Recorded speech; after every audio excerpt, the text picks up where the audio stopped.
Interlude 1A, Dad, Taylor called, her approach making the stairs creak. We need to talk. Danny glanced toward the hall from the coffee table where I'd been signing work authorizations. I'm in the living room, he called to her. Taylor emerged from the hall, and Danny felt his jaw drop.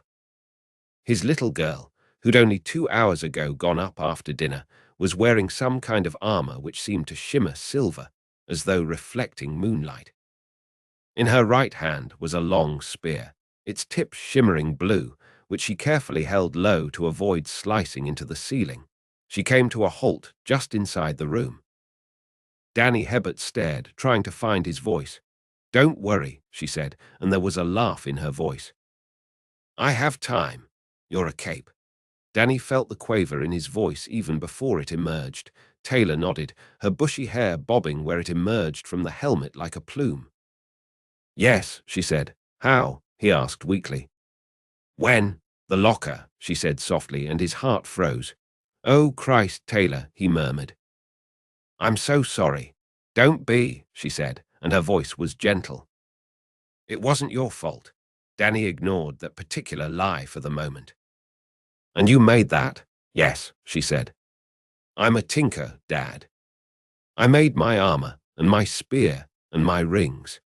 She knelt, carefully setting the long spear on the ground before slipping her right hand over her left and pulling something off of her index finger. Suddenly he saw it, a small ring made of gold with a large ruby shining in it like a blood-red star. "This is why you haven't been afraid lately," he realized.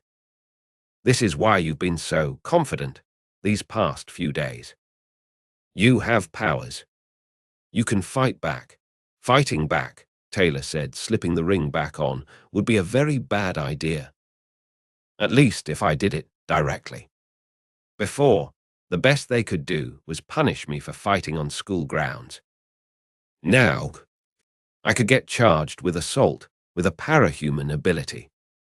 But that doesn't mean I have to take everything, either." She fell silent, seemingly content to let her father take the affair in at his own pace. He tried to do so. His daughter, his sweet little girl, was a cape. A parahuman.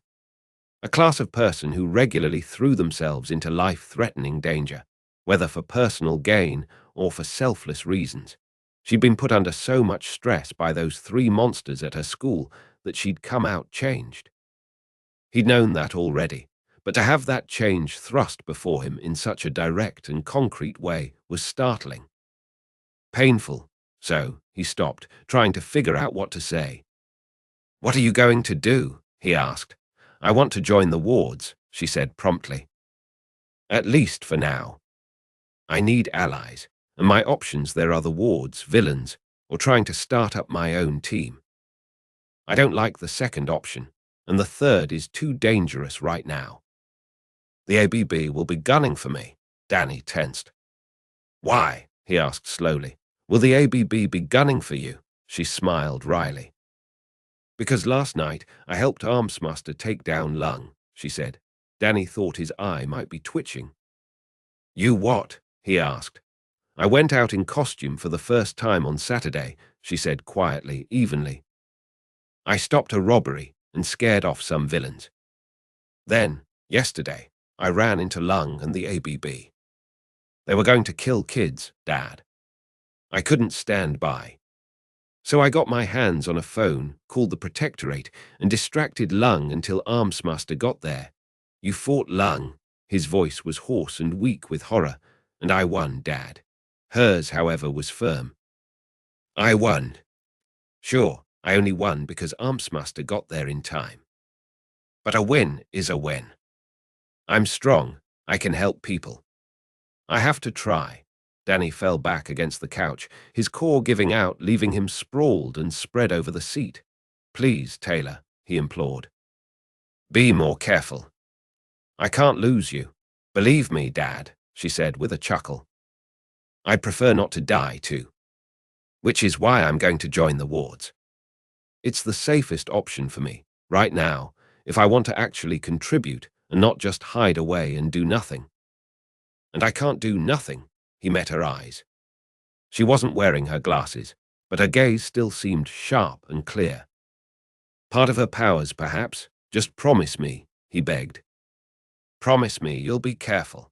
She came forward and embraced him. I promise, Dad, she said gently. I'll be careful. I promise. He held her, and she comforted him, and as nice as it was, he loathed himself because it was supposed to be him that was the pillar she could lean on, not the other way around. But Annette's death had broken him just when she'd needed him most, and their relationship had never set quite right. She'd been through 18 months of hell before he even found out the details, and even then she hadn't told him the whole story. No, that he'd only found out tonight. His daughter has powers. What was he supposed to do now? I'm sorry, he said. He wasn't even sure what he was sorry for exactly, but he knew it was true. I forgive you, she said, and he thought she understood. She pulled away and met his gaze. I can't promise no more secrets. Dad, you know that, she said quietly. I'll have to protect secret identities and even classified information. I won't be able to tell you everything. But I love you, Dad. Even if I can't tell you everything, I love you. He sat up and embraced her, and this time it wasn't her hold him while he tried to pull himself together. It was the two of them, holding one another close, relishing one another's presence. I love you too, kiddo, he said. You want to skip school tomorrow, take a trip to the rig? She smiled against him. That'd be great, she said. He hadn't slept especially well that night. Who could blame him? His daughter was throwing herself headlong into one of the most dangerous professions in the world. But he did sleep, and he woke up, as usual, a little after 6 in the morning. What wasn't usual was that Taylor was already up and merrily frying bacon and eggs. She looked up with a smile as he came down. Hey, Dad, she said. Seems like I don't need to sleep as much anymore. Danny raised an eyebrow. Really? He asked. Yep, she said, flipping a few rashers of bacon deftly with a spatula. The 3 seem to make me need only about 4 hours of sleep, which is all I've been getting the past couple of days, so I didn't notice. Danny winced at the reminder. Promise me you'll at least tell me when you're going out alone at the dead of night from now on, he begged.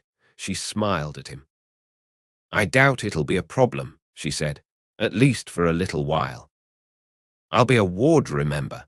She pulled the skillet from the heat and turned off the gas. Their patrol schedules are probably pretty regular, and I'm sure they'll make sure you know them, he sighed. I hope so, he said honestly. She served 2 plates of bacon and eggs, set the skillet in the sink, and brought the plates to the table. It'll be fine, Dad, she said gently. I'll be fine, he grimaced. I'm just worried, Taylor. I know, she said. And that's okay, but you don't need to. It'll take me a while to adjust, he said. I figured, she said with a light laugh. It took me a while, too. I thought I was going crazy when the designs first started showing up in my head. Designs, she nodded.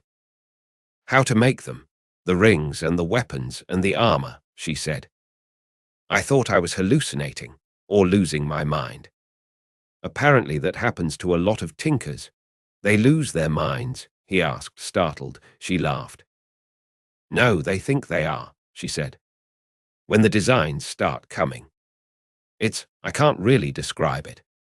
It's like something half-remembered, out of a dream or another life. But, she gestured with her left hand, and for a moment he thought he saw the red star on her finger again. They're real. They're not a dream. I think that's why I started with the 3. They seemed so fantastical, so magical, that if they were real, it all had to be. You mentioned the 3 before, he said. The 3 what? The 3 rings of power, Taylor said. Sorry, I've just started calling them the 3 in my head. They're 3 of 20, of 19. They're the only ones I've made so far, 19 or 20. Danny wanted to ask, but the look on Taylor's face convinced him not to. Instead, he took a bite of bacon and chewed slowly. Once he'd swallowed, he asked, So, what's the plan for today? Taylor's face seemed to set slightly in determination. Right, she said. We need to get my armor into the car, preferably soon, before people really start to wake up, and we should cover it up with a tarp. Iglos too. Iglos, my spear, she said. It means icicle in Sindarin. He blinked at her. In what? She blinked twice. Ah, she said. Never mind. Like I said, something out of a dream. He frowned at her. Are you sure you're feeling okay? She chuckled. I'm feeling fine, she said. Maybe I'm starting to pick up a couple of languages that don't exist, but hey. Some capes have worse side effects. Look at case 53's, he grimaced. Fair enough, he said. Yeah, we should probably load your stuff soon. She nodded and stood. He suddenly realized that, through their whole conversation, she'd been eating quickly and had already finished. I'll start bringing stuff downstairs, she said. You finish up. Protectorate doesn't open until 7:30, and we should call ahead anyway, so there's no rush except to get my stuff squared away before someone sees. He nodded, and she left, bounding upstairs with infectious energy. He looked after her for a moment, and then tucked back into his food. As he ate, he thought about his wife. Annette, he wondered. What would you do about this, I wonder? You always knew what to do better than I did. He couldn't help but imagine that Annette would have known just how to help Taylor through Emma's betrayal, her trigger, her powers. Annette had been a natural mother, as though born to it. He just wasn't that. He'd never been that. Looking back, how many of their fights were because he'd felt ashamed of not being a better father to Taylor.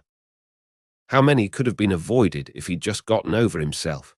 If he'd been a better man, would that horrible, horrible day have gone differently? It's okay, Taylor murmured from behind him. He started and looked over his shoulder. She was smiling slightly over the pile of armor in her arms. It's okay, she repeated. Today's going to be a good day. Tomorrow will be better.